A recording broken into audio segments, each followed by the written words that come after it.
नमस्कार, मैं हूं संजय शर्मा। आप देख रहे हैं 4PM न्यूज नेटवर्क। चुनाव लगभग अब समाप्ति की कगार पर आ गया है। 2 चरण बचे हैं। उत्तर प्रदेश में सबसे ज्यादा उम्मीदें थी भारतीय जनता पार्टी को। लग रहा था कि जो राज्यों से नुकसान हो रहा है वो उत्तर प्रदेश से भरपाई हो जाएगी, मगर उत्तर प्रदेश के जो बदलते हुए हालात हैं उसने भारतीय जनता पार्टी को परेशान कर दिया। लेकिन उत्तर प्रदेश नहीं, देश का एक और राज्य है। देश में उत्तर प्रदेश के बाद सबसे ज्यादा सीटें देने वाला राज्य है, वो है महाराष्ट्र। महाराष्ट्र में जो भारतीय जनता पार्टी, जो एनडीए को झटका लगने वाला है, उसकी कल्पना कम से कम मोदी और शाह ने कभी की नहीं थी। एक बहुत बड़ा नुकसान वहां पर होने की उम्मीद है। क्यों हुआ ऐसा? क्या कारण रहा कि अचानक उद्धव ठाकरे जी को बहुत सहानुभूति मिली? और क्या कारण रहा कि भारतीय जनता पार्टी के पत्ते वहां पिटते रहे?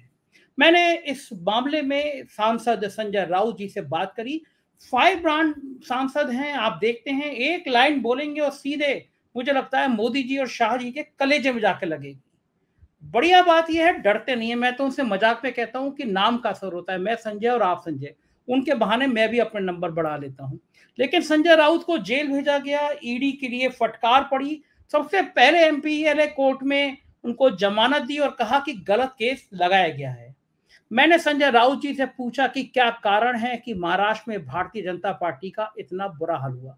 और जब मैंने कहा कि ये तो मोदी की गारंटी, कम से कम मोदी अकेले नेता है ऐसे हैं जो अपने दम पर, जिन्होंने पूरा साम्राज्य बना दिया, मोदी का संकल्प पत्र, मोदी की गारंटी, मोदी की पार्टी, एक लाइन में बोले घंटा।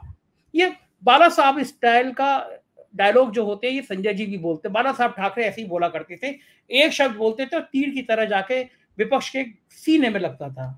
तो बहुत बढ़िया इंटरव्यू है। खुल के बोलते हैं संजय राउत जी, दबते नहीं है किसी की। उनकी पहचान ही यही है कि वो शेर दिल नेता है।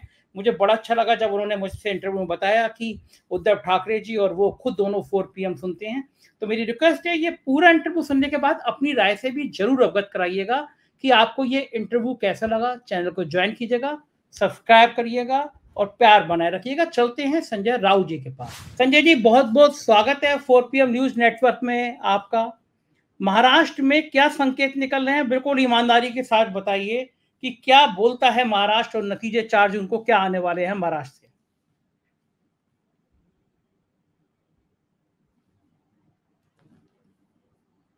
दुकान है, इतिहास है। और हम जो बाला साहब ठाकरे जी के साथ इतने सालों से काम करने वाले हमारे जैसे लोग हैं, जो पार्टी बनाने से लेकर अब तक, वो हम सब कुछ त्यागने को तैयार है, लेकिन हम झुकेंगे नहीं। ये हमारी हमेशा भूमिका रही। आपका जो शब्द है कि उद्धव ठाकरे जी के साथ सिंपैथी है, मैं सिंपैथी शब्द या सहानुभूति शब्द मुझे हमें मंजूर नहीं है। हम लोग सहानुभूति पर नहीं जीते। जो है हम लड़ेंगे और जीतेंगे। दूसरी बात है, महाराष्ट्र की जनता में सिंपैथी नहीं है हमारे उद्धव जी के बारे में, हमारे बारे में। एक प्रकार के बहुत बड़ी चीड़ है, मन में एक उद्रेक है। ये मोदी शाह ने जो किया है, हम उनको सबक सिखाएंगे। ये जो हमला है, ये तोड़फोड़ है, चाहे शरद पवार जी की पार्टी हो, चाहे शिवसेना हो बाला साहब ठाकरे जी की। ये पार्टी नहीं तोड़ी है, ये महाराष्ट्र के स्वाभिमान अस्मिता के ऊपर हमला किया है सीधा। ये पार्टी तो इसलिए बनी थी शिवसेना कि महाराष्ट्र स्वाभिमान की रक्षा के लिए। आपने वही तोड़ देने की कोशिश की। लेकिन चाहे अमित शाह आए, चाहे नरेंद्र मोदी हो, चाहे और कोई हो, शिवसेना से आप कुछ लोग तोड़ सकते हैं, लेकिन जिस प्रकार का जो कार्यकर्ताओं का जो नेटवर्क, केडर जिसे आप कहते हो, गांव गांव में, घर घर में है, वो आप ना खरीद सकते हैं ना तोड़ सकते हैं। उसके साथ बहुत से ऐसे लोग हैं जिनका मोदी जी से और शाह जी से मोहभंग हो गया पूरे। वो भी एक स्वाभिमान के साथ हमारे साथ खड़े हो गए हैं। और महाराष्ट्र का चुनाव तो अब खत्म हो गया, और मैं दावे के साथ कहता हूँ 48 सीटें हैं। हम कम से कम 30 या 32 सीट जीतने जा रहे हैं, कम से कम, मिनिमम 32 सीटें। जी हाँ, मतलब गठबंधन आपका, इंडिया गठबंधन, महाराष्ट्र महाविकास आघाड़ी, गठबंधन आपका, कांग्रेस है, एनसीपी यानी पवार साहब की राष्ट्रवादी कांग्रेस है, शिवसेना, हम तीनों मिलकर 32 सीटें, मिनिमम 30 या 32 सीटें, और जो सीटें बची है वो बीजेपी को मिलने की उम्मीद नहीं है, वो फंसी है, उसमें भी फाइट है, उसमें से कुछ सीटें हम जीत सकते हैं, लेकिन 30 और 32 तो हम लेकर आ ही रहे हैं। क्या आपको उम्मीद थी कि महाराष्ट्र से ऐसे चौंकाने वाले नतीजे सामने आ सकते हैं? कभी आपने सोचा था कि इस हद तक ये गठबंधन, आपका गठबंधन इतना इतना मजबूत रूप से उभर सकता है? ये कभी कल्पना की थी आपने? नहीं नहीं, हमने जब गठबंधन बनाया तो इसलिए बनाया कि हम सब मिलकर जो मोदी शाह की जो राजनीति है, जो चाल है, वो खत्म करनी चाहिए। महाराष्ट्र में तो ये चाल सक्सेस नहीं होनी चाहिए। जिस तरह से पैसे का खेल चल रहा है, जिस तरह से एजेंसी का खेल चल रहा है, पुलिस का खेल चल रहा है, ये महाराष्ट्र के स्वाभिमान के ऊपर अब तक ऐसा कोई हमला या कलंक नहीं लगा था। इस स्टेट पर सब कुछ यहाँ से लूट कर गुजरात जा रहा है, सब कुछ मुंबई की लूट जारी है।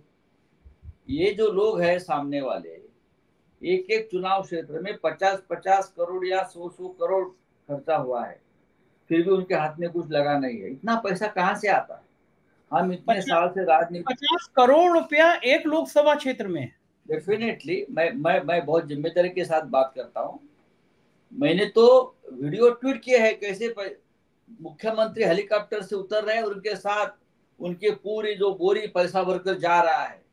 मैंने तो उसका ट्वीट किया है, देखो ये क्या चल रहा है, पैसा है पूरा, हेलीकॉप्टर से उतर रहा है। चुनाव आयोग ने या मोदी जी ने क्या किया? न खाऊंगा न खाने दूंगा वालों ने क्या किया? कहाँ है चुनाव आयोग? कहाँ है कोड ऑफ कंडक्ट? ये जो खेल चल रहा है सिर्फ महाराष्ट्र के नहीं, पूरे देश में चल रहा है, लेकिन महाराष्ट्र उनको सबक सिखाएगा। क्या लग रहा है आपको कि जो तस्वीर बन रही है मोटी मोटी देश भर में जो उभर रही है, उसमें आपको क्या लगता है इंडिया गठबंधन कितनी सीटें जीत सकता है? मोदी तो गए हो। ये आपकी जो बोलने का स्टाइल है ना, ये बड़ा देश भर में बड़ा पॉपुलर हो रहा है आजकल। मोदी आपके तो गए स्टाइल। हो। अच्छा। मोदी प्रधानमंत्री नहीं बनने जा रहे हैं, मैं आपको बोल रहा हूँ। अगर देखो, कोशिश तो चल रही है लोगों की, कोशिश तो चल रही है। अभी 2 चरण बाकी है। इंडिया गठबंधन बहुमत का आंकड़ा पार करने जा रहा है। मैं तो, हम तो 400 पार 300 पार ये बात हम नहीं करेंगे, लेकिन जब इंडिया गठबंधन बना था तो किसी के ये उम्मीद नहीं थी कि हम यहाँ तक पहुंचेंगे। हम सरकार बनाने की अभी कोशिश कर सकते हैं या वहां तक पहुंच, लेकिन अब 1 महीना हो गया, जिस तरह से राहुल गांधी हो या अखिलेश यादव जी हो या तेजस्वी हो या उद्धव ठाकरे, शरद पवार, ममता, जो सब काम को लगे हैं, जिस तरह से अब भीड़ भी है, लोग भी है, वोट की भी ताकत है, तो लगता है हम बहुमत का आंकड़ा पार कर लेंगे। जितना सरकार बनाने के लिए जो बहुमत चाहिए, हम वहां तक पहुंच रहे हैं। उसका मतलब है हम 300 टच कर रहे हैं।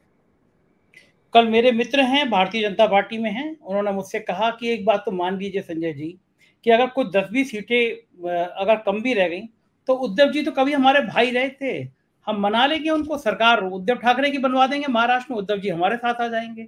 ये बातें अभी से चर्चा में लाई जा रही हैं। इसीलिए तो ये तो बात इसलिए है ना कि उनको मालूम है उनको बहुमत नहीं मिल रहा है, उनको पूरा विश्वास है बहुमत नहीं मिल रहा है उनको। और अगर बहुमत के आंकड़े कम हो रहे हैं तो उसके लिए महाराष्ट्र जिम्मेदार होगा। जिस तरह का खेल महाराष्ट्र में लोगों ने किया है, ये जिम्मेदार होगा। बिहार में जो किया है, बिहार जिम्मेदार रहेगा। हम महाराष्ट्र के लोग उनको सरकार बनाने नहीं देंगे, मोदी जी प्रधानमंत्री नहीं बनेंगे। मैं आपको ये बार बार बोल रहा हूँ, मोदी जी नहीं बनेंगे। संजय जी, कुछ सीटें कम रह गई और फिर नाम आया कि गडकरी प्रधानमंत्री बनेंगे, आप समर्थन कर दीजिए, फिर महाराष्ट्र के लोगों के साथ, हम बीजेपी के साथ नहीं जाएंगे। ये बिल्कुल फाइनल वचन है कि आपका अगर कम भी सीटें रहेंगी, हम बीजेपी के साथ नहीं जाएंगे। ये हमारा पार्टी का, उद्धव जी का, सबका डिसीजन है। जिस तरह से हमें अपमानित किया है, हमारी पार्टी तोड़ी है, हमारी पार्टी को खत्म करने की कोशिश की है, तो थोड़ा तो अगर किसी के मन में स्वाभिमान होगा। देखो, सत्ता आती है, सत्ता चली जाती है। पावर क्या होता है? हम जहां बैठे वहां से पावर शुरू हो जाती है। What is power? संगठन में ही पावर है हमारे। अब बाहर निकलेगा तो पावर ही पावर है। यहाँ से क्या है, मंत्री बनने से या सरकार में जाने से पावर होती है क्या?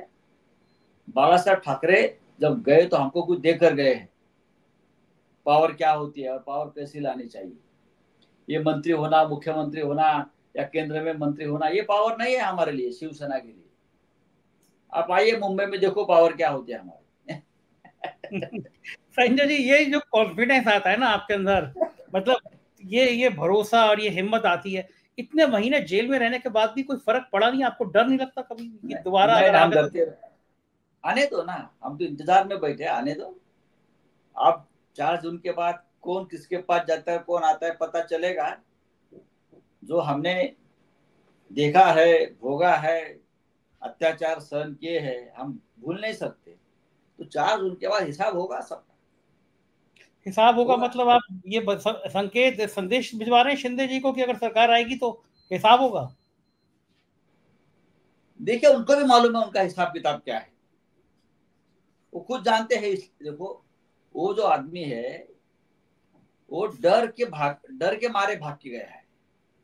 उसको डराया, उसको धमकाया है। हमारे साथ 30 साल से वो काम कर रहा था, आदमी बुरा नहीं था, लेकिन उसको डराया, जेल से डराया, एजेंसी से डराया। लेकिन ये तो एक राक्षस की तरह होता है, वो पीछे तो भागता ही रहेगा ना। ये जो फाइलें होती है, ये फाइलें कभी बंद नहीं होती। टेबल से फाइल जाती है कबाड़ में, बस इतना ही होता है। वापस कभी भी टेबल पे आ सकती है, वो फाइलें कभी बंद नहीं होती। एक फाइल और खुली थी जिसके लिए कहा जा रहा था चक्की पीसिंग पीसिंग, वो डिप्टी सीएम बन गए तो क्या उनकी फाइल फिर दोबारा चक्की खुलेगी? पीसिंग, पहले बोल रहे थे चक्की पीसिंग, अब चल रहा है किसिंग किसिंग। तो क्या दोबारा आपकी सरकार आएगी, दोबारा वो फाइल निकाली जाएगी डोर से? देखिए, जो गलत था वो फाइल निकलेगी। फाइल क्यों नहीं, पूरे देश में फाइल निकलनी चाहिए, सिर्फ महाराष्ट्र की बात नहीं है, पूरे देश में फाइल निकलनी चाहिए। ये लोगों ने जो करप्शन किया, भ्रष्टाचार किया, देश को कलंकित किया है, हाँ? गलत केसेस बनाए, ईडी और सीबीआई का दुरुपयोग किया है। ये कानून है, ये डेमोक्रेसी है? नहीं है। उनको भी समझना चाहिए क्या है और क्या हो सकता है। संजय जी, ये भी कहा जा रहा है कि अगर सरकार उनकी आ गई, मोदी जी दोबारा बन गए, तो जितने बचे कुचे दल हैं वो बिल्कुल बिल्कुल ही सफाया हो जाएगा इस बार। मुझे नहीं लगता है कि वो आएंगे, मुझे पूरा विश्वास वो नहीं आएंगे। मोदी जी नहीं आएंगे या एनडीए गठबंधन भी नहीं आएगा? इंडिया गठबंधन नहीं आएगा, सरकार ही नहीं बनेगी। कहां से लाएंगे? क्या है उनके पास, अब क्या बचा है? अच्छा, कितनी सीटें लगती हैं आपको एनडीए गठबंधन की, कितनी सीटें आ जाएंगी? देखिए, चाहे उनको 250 मिले, 260 मिले, फिर भी उनकी सरकार नहीं बन रही है। ये विश्वास कैसे करें? चलिए मान लिया आप नहीं आ रहे हैं, लेकिन वहां पे और लोग भी तो बैठे हैं। लोग तो कह रहे हैं ममता बनर्जी से भी बढ़िया बढ़िया बातें हो जाती हैं, शॉल भेज देते हैं, आम नहीं भेज नहीं देते हैं। नहीं नहीं, ममता जी से भी हमारी बात तो 10 दिन की है, दीदी हमारी भी है। दीदी का जो छल कपट हो गया दीदी के घर में और फैमिली में, क्या दीदी भूल जाएगी? हमारी तो 10 दिन बातें होती है, घर की बात है, फैमिली की बात है, एक दूसरे के सुख दुख में हम एक साथ खड़े रहे हैं। हमें भी मालूम उनका दर्द क्या है। अभी ये कहा देखिए जाता ना, है राजनीति, अमित शाह पश्चिम बंगाल में है, देखिए वो क्या कौन सी भाषा का इस्तेमाल दीदी के लिए कर रहे हैं। ये कहा जाता है ना राजनीति दीदी में, ना दीदी जाएगी, ना यहाँ का दादा जाए, कोई नहीं जाएगा। संजय जी कहा जाता है राजनीति में कोई परमानेंट दोस्त नहीं होता, कोई परमानेंट दुश्मन नहीं होता, वक्त सबको मिला देता है। उत्तर प्रदेश में देख लीजिए कि एक टाइम में मुलायम सिंह मायावती दुश्मन थे, लेकिन फिर दोस्त बने, फिर अलग अलग राहें हो गई। ऐसे बहुत सारे उदाहरण हैं कि जो बिल्कुल, जब मोदी जी महबूबा से मुफ्ती से जाके समझौता कर सकते हैं, तो फिर राजनीति में दोस्त तो कभी भी बन सकते हैं ना। देखो, नरेंद्र मोदी किसी के भी साथ समझौता कर सकते सत्ता के लिए, किसी के साथ। अगर इतने भ्रष्टाचारी अपने साथ एक व्यक्ति ले सकता है सत्ता के लिए, तो किसी के साथ दोस्ती कर सकते हैं। 24 घंटे पहले जो व्यक्ति अजित पवार को देश का सबसे बड़ा भ्रष्टाचारी बोलता है, 70,000 करोड़ का सिंचन घोटाले के बारे में गर्जना करते हैं, वो 24 घंटे के बाद बीजेपी में शामिल होता है और डिप्टी सीएम बनता है। भ्रष्टाचार के बारे में जो श्वेत पत्रिका निकली पार्लियामेंट में, उसमें आदर्श घोटाला, डिफेंस, अशोक चव्हाण उनका नाम है। वो अशोक चव्हाण अगले 24 घंटे में बीजेपी में आता है, उनको राज्यसभा का सांसद बनाया जाता है। तो ऐसे व्यक्ति किसी के साथ भी जा सकते हैं, लेकिन हम उनमें से नहीं है। मैं राहुल गांधी जी से मिला था। राहुल गांधी जी ने कहा कि यहीं पर जहां बैठे हैं इसी कुर्सी पे बैठ के चौहान साहब बिल्कुल फूट फूट के रोए थे कि मैं तक प्रेशर नहीं झेल पा रहा हूँ। ठीक है, क्या सही बात है? एकनाथ शिंदे का भी यही है ना, प्रेशर नहीं झेल पा रहे, मैं जेल नहीं जाना चाहता हूँ, अब मेरी जेल जाने का मेरी इच्छा नहीं है, अब मैं बहुत आगे निकल चुका हूँ, हमें बचाइए, बीजेपी के साथ जाएंगे हम तो मेरी जेल बच जाएगी। आपने उसका मतलब है ऐसे कुछ काम किए हैं जो आपको डर है। तो हम लेकिन संजय जी आपने तो ऐसे काम भी नहीं किए, इतना बड़ा घोटाला भी नहीं था, लेकिन आपको भी तो जेल यात्रा हुई गई ना। हमने कुछ भी नहीं किया, इसलिए तो हमको जज को छोड़ना पड़ा। मैं पहला आदमी हूँ जिसको 3 महीने में पीएमएलए केस में जज ने छोड़ा है और ईडी के ऊपर स्ट्रिक्चर पास कि उनको क्यों पकड़ा, उनका क्या संबंध है इस केस से। उनको तो केस मालूम भी नहीं है क्या है, ये तो हुआ है ना। अगर हमने किया रही तो हम डरे नहीं। लेकिन एक बात समझ में आती कि बाला साहब ठाकरे ने एक मजबूत सेना तैयार की थी, जो करीबी लोग थे वो पक्के शिष्य थे, बड़े बहादुर थे, और उनकी एक सेना तैयार हुई थी। तो उन्हें परख नहीं थी, आप लोगों को परख नहीं थी कि शिंदे जैसे लोग आपके बीच में आप उनको आगे बढ़ाते रहे, वही आपकी पीठ में छुरा भोग गए। देखिए, राजनीति में जब बाला साहब ठाकरे थे तब भी लोग छोड़कर चले गए और बड़े बड़े नेता छोड़कर चले गए। छगन भुजबल बड़े नेता थे, बाला साहब ने उनको बनाया था। भुजबल बाला साहब के रहते हुए छोड़कर चला गया। नारायण राणे जिसको मुख्यमंत्री बनाया बाला साहब ने, सब कुछ दिया, वो भी छोड़कर चला गया। बाला साहब ठाकरे होते हुए राज ठाकरे छोड़कर चले गए। ये जो महत्वाकांक्षा होती है या प्रलोभन या लालच होती है, आप उसको रोक नहीं सकते। लेकिन फिर भी पार्टी पार्टी होती है, ओरिजिनल पार्टी होती है, विचारधारा होती है, लीडरशिप होती है, वो हमारे पास है। एकनाथ शिंदे काहे का लीडर बन गया, उनको कौन लीडर मानता है? अजित पवार कौन सा लीडर है? अब 4 जून के बाद पता चलेगा। अजित पवार को लोकसभा की एक भी सीट नहीं मिलेगी। आपको एक भी सीट, अजित पवार को एक भी सीट नहीं मिलेगी? एक भी सीट नहीं मिलेगी, एक भी सीट नहीं मिलेगी। तो क्या करेंगे? ये राजनीतिक बयान है या हकीकत में ऐसा होगा? ये हकीकत है। वो 4 सीट लड़ रहा है ना, उनको 4 सीट दिया है। मैं आपको बताता हूँ, एक बारामती है, सुप्रिया सुले के खिलाफ अपने पत्नी को खड़ा किया। जिस शरद पवार जी ने आपको बेटे की तरह संभाला, यहाँ तक पहुंचा, आप अपने पत्नी को उनके सामने खड़े करते हो, महाराष्ट्र की जनता ये एक्सेप्ट नहीं करेगी। उनके पास 4 सीट है, बारामती, शिरूर, परभणी और रायगढ़ वाले, एक भी सीट नहीं आ रहे। मैं बताता हूँ एकनाथ शिंदे की हालत देखो 4 दिन के बाद क्या होती। अब देखो, अच्छा, ये क्यों करती है भारतीय जनता पार्टी? जैसे वरुण गांधी के ऊपर था कि तुम रायबरेली से, अगर तब बात चल रही थी कि रायबरेली से राहुल या प्रियंका लड़ेंगे, तो वरुण गांधी को तैयार किया जा रहा था कि तुम बीजेपी से लड़ लो। आपके यहाँ राज ठाकरे और उद्धव ठाकरे के बीच की दूरी, ये परिवार में, पवार साहब को धारणा आपने बताया ये जो है, ये जिनको अपने खुद के परिवार नहीं होते, वो दूसरे के परिवार तोड़ने में मजा लेता है। ये आप फिर परिवार, आप व्यक्तिगत तीखा बहुत हमला करते हैं ना, तभी वो आप निशाने पर आए। ये व्यक्तिगत नहीं है, मैं कहाँ बोलता हूँ ये व्यक्तिगत है, सबके परिवार को। देखिए, हमारे लिए हमारी पार्टी ही परिवार है, हमारा घर भी परिवार है, लेकिन पार्टी एक फैमिली है, कुटुंब है, परिवार है। हम तो ये मोदी जी कहते हैं, उन्होंने तो ट्विटर पे लिखा मोदी का परिवार, सबने लिखा मोदी का परिवार। हाँ, उसका परिवार तो 10 दिन बढ़ रहा है ना। अभी एकनाथ शिंदे चला गया, भ्रष्टाचार, अजित पवार, हेमंत बिश्व शर्मा, परिवार ही पवार, जहां जाओ वहां उनका परिवार है। खुद का परिवार कहाँ है उनका? वो बचा है क्या बीजेपी का परिवार, ओरिजिनल परिवार, विचारधारा वाला परिवार, जो अटल जी के साथ हम लोग थे या आडवाणी जी के साथ थे, वो परिवार था, हम सब एक साथ थे। ये अब परिवार में मिलावट आई है। आपके हिसाब से संजय जी, आप राजनीति में इतने पुराने हैं, नेता हैं, क्यों किया होगा भारतीय जनता पार्टी ने? गुजरात में पोस्टर लग गए कि भाई कुछ पद तो बीजेपी के लिए, नेताओं के लिए आरक्षित छोड़ दीजिए, सब में तो कांग्रेस के लोग आके चले जा रहे हैं, पार्टी ओरिजिनल खत्म हो गई, सब कांग्रेस के नेता भर गए हैं। ओरिजिनल बीजेपी नहीं रही है।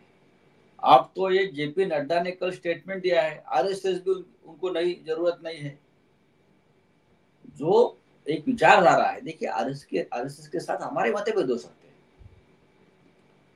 हम उनके ऊपर टीका टिप्पणी करते हैं, लेकिन जिस आरएसएस ने आपको बढ़ाया है, गांव गांव में आपके लिए प्रचार किया है, हाँ, गांव गांव में उनके प्रचारक घूमे हैं आपके लिए कि मोदी जी को प्रधानमंत्री बनाइए, राम मंदिर की बात करते हैं, ये करते हैं, आपकी विचारधारा लेकर जा रहे हैं।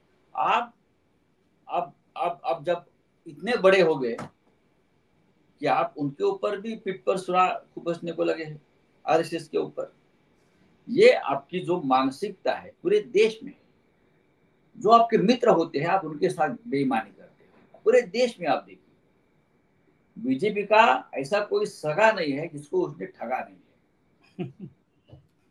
ये जो है, ये लाइन जो व्यक्तिगत आप एक लाइन में सटायर करते हैं ना, ये आपके जब आप सामना में थे संपादक थे तब से आपने वन लाइनर सीखा है ना। एक लाइन करते हैं वो जो है ना कि बिहारी के जो दोहे जो नाविक के तीर देखन में छोटे लगे घाव करे गंभीर, तो आपकी एक लाइन का जो कमेंट होता है ना वो सीधा दिल पे जाके लगता होगा मोदी जी को। तो आप एक लाइन बोलते हैं बड़ी गंभीर होती है लाइन। अभी भी मैं सामने में ही बैठा हूँ। अच्छा, सामने के ऑफिस में बैठे, हाँ वो मुझे लग रहा है वो आप वहीं से वन लाइनर सीखे हैं आप, उस वन लाइनर से आपने। ये बताइए आप गुजरात पे इतने हमले क्यों करते हैं? कई बार आपका एक औरंगजेब वाला बयान बड़ा वायरल होता है, आप इस तरह के तीखे तीखे हमले क्यों करते हैं? देखिए गुजरात के साथ हमारा कोई व्यक्तिगत झगड़ा नहीं है, वहां के लोगों के साथ। मुंबई में तो मिनी गुजरात बन गया है। महाराष्ट्र के बहुत से ऐसे शहर है जहां गुजरातियों ने उनके पैसों की ताकत पर पूरा कब्जा कर लिया है। लेकिन हम बोलते हैं ठीक है, व्यापार करने वाले लोग हैं, वो व्यापार करते हैं, हम देश की रक्षा करते हैं। हमारे लोग आर्मी में है, वो लोग व्यापार में है, दोनों काम करना चाहिए। लेकिन जब से मोदी जी और शाह जी आए हैं दिल्ली में, तब से उनकी बुरी नजर मुंबई पर है। जो मुंबई देश की आर्थिक राजधानी है, जो मुंबई महाराष्ट्र का कैपिटल राजधानी शहर है, पूरा यहाँ से उद्योग, इंडस्ट्री, व्यापार, बड़े बड़े कंपनियों की हेडक्वार्टर उठा के सीधे गुजरात में लेके जा रहे हैं। हम उसको विकास नहीं कहते। आप कोई गुजरात में नया बनाइए, ऐसा बनाइए कि हमको भी लगना चाहिए ये बात मुंबई में होनी चाहिए। लेकिन आप यहाँ से तोड़ मोड़ कर लूट कर गुजरात में लेकर बोलते विकास हो गया, ये कौन सा विकास है? हम कहेंगे मुंबई जैसे और 10 शहर होने चाहिए, लखनऊ में बनना चाहिए, पटना में बनना चाहिए, कानपुर में होना चाहिए। आप बनाइए मुंबई जैसे शहर। आपने जो 100 स्मार्ट सिटीज कहाँ है, एक तो सिटी बनाइए, दिखाइए कौन सी सिटी बनाइए। लेकिन जो सिटीज हमने बनाई है हमारे खून पसीने से, हमारे पूर्वजों ने, आप उनको खत्म करने जा रहे। इसलिए कि महाराष्ट्र को कमजोर करो, ताकत है महाराष्ट्र के और देश की, कमजोर करो, यहाँ की आर्थिक ताकत कम करो। मुंबई में देश से अगर कोई भी आता है तो भूखा नहीं सोता है, कुछ ना कुछ काम करेगा, कुछ ना कुछ जो खाएगा उसका चूल्हा जलेगा। लेकिन ये जो महत्व है मुंबई का, मोदी और शाह खत्म करना चाहते हैं। लेकिन यहाँ का डायमंड मार्केट चला गया सबसे बड़ा, यहाँ से कपड़ा मार्केट लेके गए, यहाँ से एयर इंडिया का हेडक्वार्टर चला गया, यहाँ से और भी बड़ी बड़ी कंपनियां चली गई। ऐसा कैसा चलेगा? आप बनाइए ना गुजरात, बनाइए गुजरात को, आप सोने से बनाइए, सोने का गुजरात बनाइए, पूरा सोना का पथरा लगाइए पूरे गुजरात को। हमने किधर कहाँ बोला है? गुजरात देश का हिस्सा है, देश का हिस्सा है, देश की जमीन है। आप वो सोने की मिट्टी बनाइए, हम स्वागत करेंगे। लेकिन यहाँ से लुटमार मत करिए, यहाँ के लोगों को कंगाल करके आप गुजरात को इतना ये मत करिए। क्या ये चुनाव में मुद्दा था कि यहाँ का उद्योग गुजरात चला गया? देखिए वैसे तो ये चुनाव गुजरात वर्सेस पूरा देश ऐसा ही चला है। सिर्फ महाराष्ट्र में ये मुद्दा रहा, लोगों ने स्वीकारा है। लेकिन पूरे देश में जिस तरह से गुजरात के लोगों को सब जगह पर कब्जा करने के लिए भेजा है ना, तो पूरा देश विरुद्ध गुजरात, ये माहौल पूरे देश में बना है। आप जाइए पश्चिम बंगाल में, ममता जी का भाषण सुनिए, अब अखिलेश जी क्या बोलते हैं देख लीजिए। हर जगह छोटा छोटा कॉन्ट्रैक्ट, छोटा छोटा ठेका, छोटा छोटा आर्थिक व्यवहार, वह बनारस से लेकर पाटना तक सिर्फ गुजराती को मिल रहा है। ये पूरा एक नेटवर्क चला रहा है कि पूरी आर्थिक ताकत एक राज्य के लोगों के हाथ में रहेगी। ये गलत है। पूरे देश में आर्थिक ताकत बढ़नी चाहिए, एक राज्य में नहीं। मोदी जी क्या बोलते हैं, गुजरात का विकास होगा तो देश का विकास होगा। ये प्रधानमंत्री बोल रहा है। आप गुजरात के प्रधानमंत्री हो, नहीं आप देश के प्रधानमंत्री हो। अब तक किसी प्रधानमंत्री ने अपने राज्य के बारे में ये बात नहीं कही थी। गुजरात का विकास होगा तो देश का विकास होगा, ये आप कैसे बोल सकते हो? क्या बिहार का विकास होगा, पश्चिम बंगाल का विकास होगा, पंजाब का विकास होगा, झारखंड का विकास होगा तो देश का विकास नहीं होगा? उड़ीसा आज भी गरीब है, उड़ीसा का विकास होगा तो देश का विकास नहीं होगा। गुजरात का विकास होना चाहिए। आप व्यापारी लोग हैं, आपके हाथ में पूरी आर्थिक ताकत है, इसलिए आप जो करेंगे, जो चाहेंगे वो हम सहन कर लेंगे। हम गुलाम हैं? हम आप क्या आप हमको गुलाम बनाना चाहते हो आपकी आर्थिक ताकत के आधार पर? लेकिन एक बात तो है कि एक नेता तो ऐसा है जिसने अपने नाम पे पूरे देश में एक पार्टी खड़ी कर ली। मोदी की गारंटी, मोदी का संकल्प पत्र, मोदी का विश्वास, मोदी। तो एक देश में एक व्यक्ति तो ऐसा है जिसने अपने नाम पे पूरे देश को खड़ा कर लिया। अगर बाला साहब ठाकरे होते तो एक शब्द में बोलते घंटा। कौन सी गारंटी? घंटा। घंटा का मतलब समझ लेना।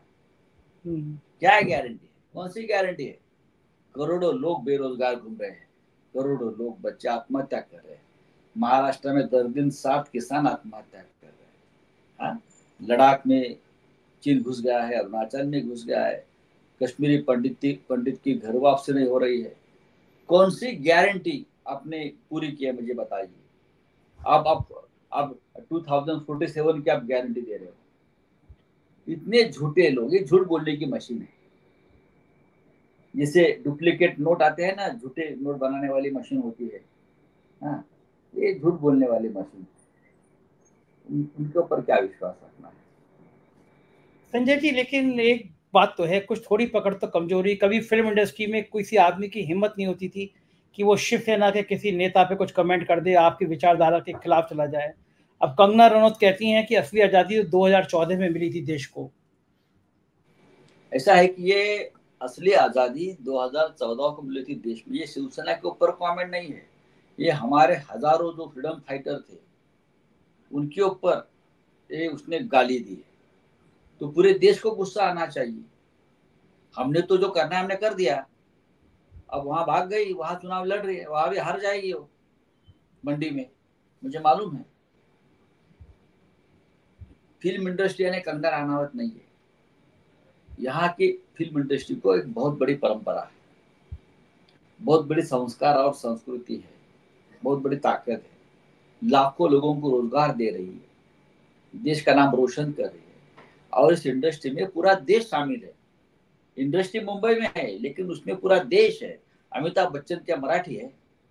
इलाहाबाद से आकर मुंबई में सुपरस्टार बन गए ना। दिलीप कुमार पेशावर से आए थे। राज कपूर खानदान पूरा यहाँ बैठा है, कहाँ से आ गया वो? इंडस्ट्री तो ऐसी ही बनी है, थोड़े हमने बनाई है। उसके पायोनियर दादा साहब फाल्के थे जो महाराष्ट्र के। लेकिन मुंबई में इंडस्ट्री में पूरा देश है। लेकिन ये लड़की आकर यहाँ बोलेगी मुंबई मिनी पाकिस्तान है। मिनी पाकिस्तान, अगर ये मिनी पाकिस्तान होता तो आप यहाँ रह पाती? और बीजेपी वाले तालियां बजा रहे हैं। शर्म आनी चाहिए उनको। देश की आर्थिक राजधानी को ये मिनी पाकिस्तान बोलती है। ये बोलती है कि देश को आजादी 2014 के बाद मिली। तो 150 साल जो लड़ाई की, हमारे लोगों ने संघर्ष किया है, लोग इतने मारे गए, फांसी पर गए, हाँ, इतने क्रांतिकारक पैदा हो गए, तो उनका अपमान नहीं लगता है बीजेपी को और मोदी जी को?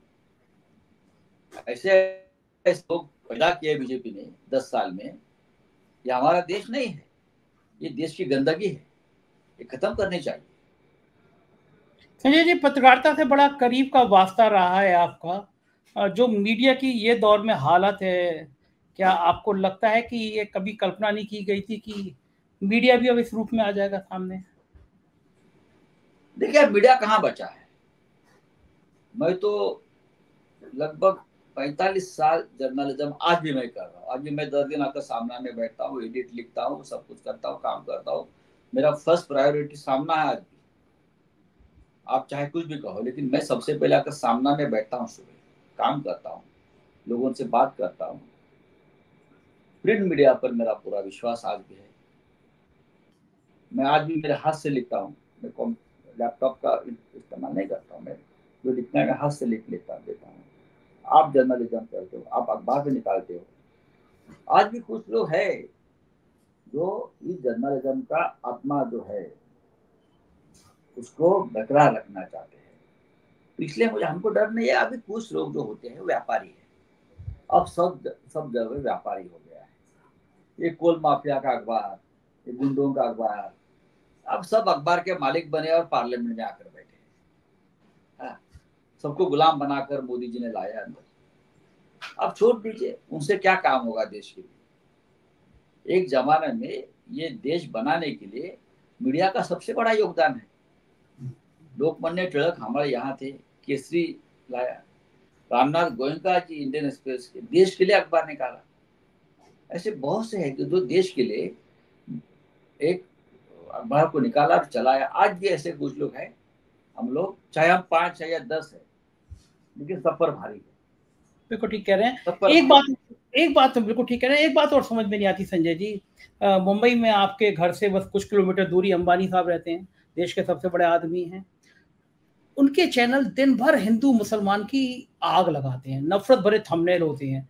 देखकर किसी भी शायद दो समुदाय के बीच में जहर आ जाए। मैंने शो भी किया, बनाया है उस पर।